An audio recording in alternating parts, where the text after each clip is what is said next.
Oh, really? Yeah. Can you can decide Because I know your heart was in Sac. Oh, absolutely. I wanted to, finish my career there, but He comes right down the middle, and there it is. Now he's okay right to there.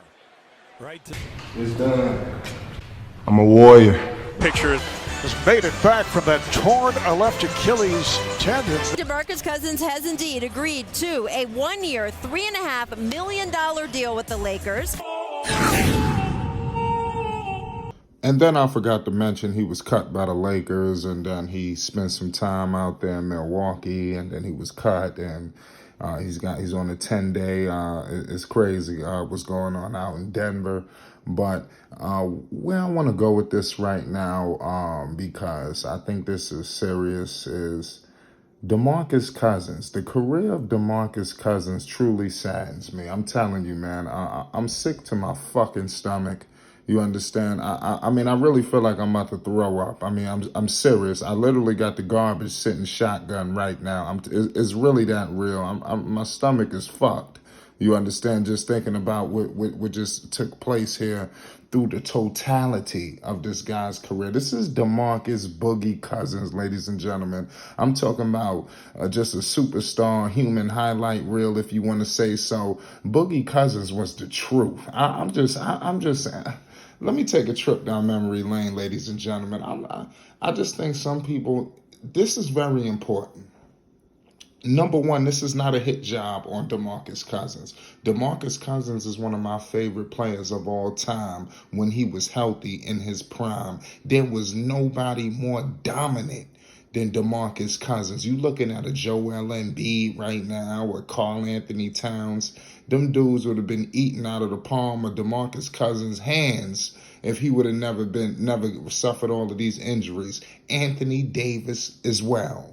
You look at the Bam Adebayos. These dudes had nothing on Demarcus Cousins. He was the most dominant big man of this era when he was fully healthy. And I don't want it ever to get out of people's minds. But we got to tell you where it all started, ladies and gentlemen. The man was drafted. You all know teammates with John Wall coming out of Kentucky. There was a force. You understand? In Sacktown, he spent a bunch of seasons in Sac.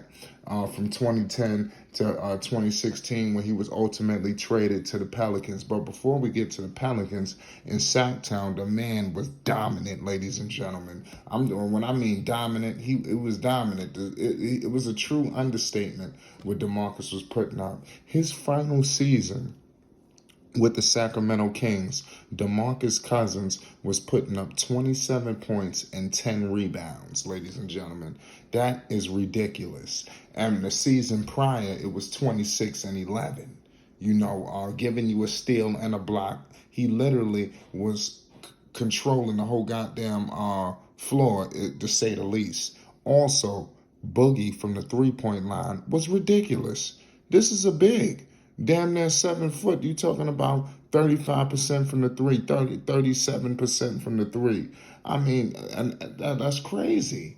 Just to think about the percentages that this guy was doing. He was a hybrid. He was really he was the quintessential big of this era. When you're looking at all of these players that's trying to, if you will, be that quintessential big man who stretches the floor, not just sitting in the paint. DeMarcus Cousins did it all.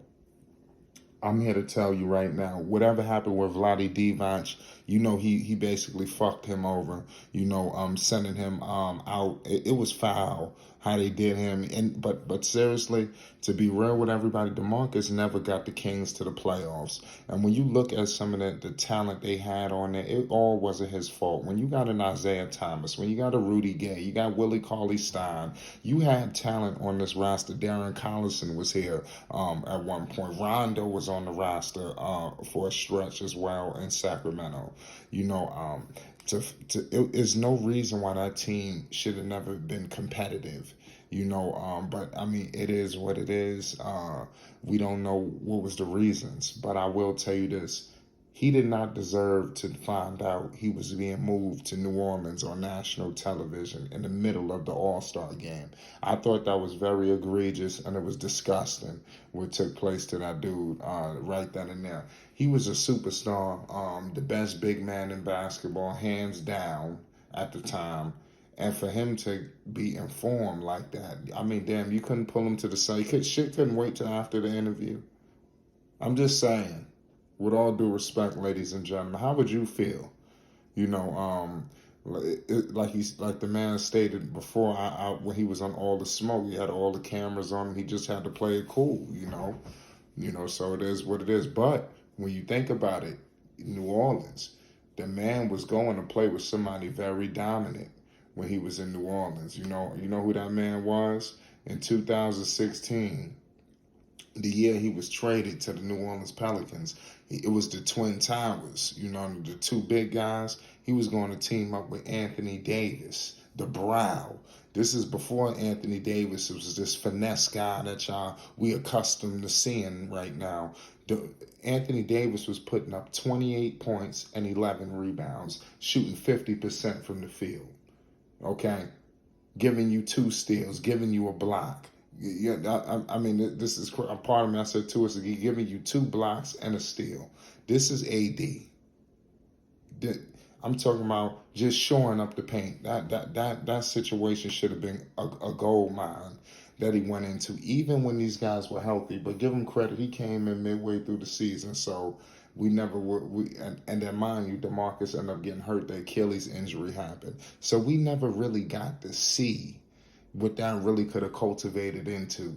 And we all know what happened. They never made him an offer. Like I said, it was a lot of trickery going on. After he blew the the Achilles, they could just fuck him now. They didn't want to give him the money anyway.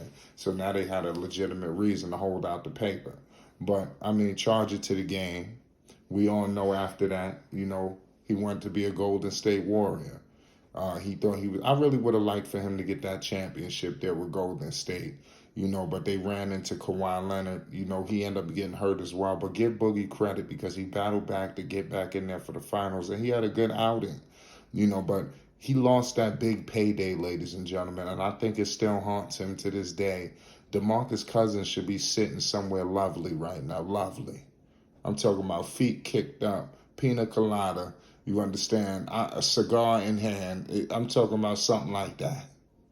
Waterfalls, pause, just everything, just sitting somewhere lavish right now. And I'm not to say he is living lavish, but he should have got that Supermax contract.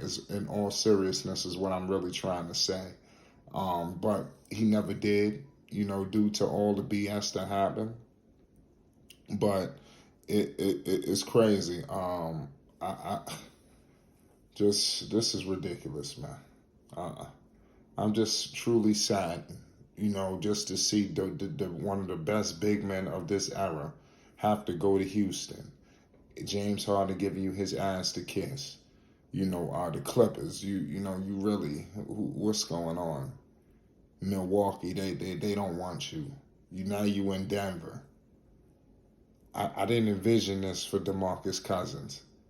It was times where I was watching him in Sacramento, especially those last 2 seasons, where he averaged 27 points and then 24 points. He averaged 26 and 27 the last 2 seasons with Sacramento. It was oftentimes I asked myself, is he the best big man? Not only the best big man, is he the best player in basketball? Just everything he was bringing to the table. It was a stretch.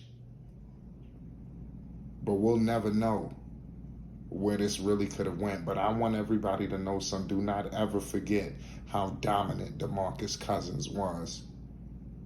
We truly was robbed. I'm telling you, we have been stolen from greatness. This is Demarcus Boogie Cousins. We've been robbed. The career of Demarcus Boogie Cousins truly saddens me. I'm truly saddened. I would have loved to see something better for him. But it is what it is. It's crazy. It's Flight Sports TV. I appreciate everybody for rocking with me. We out.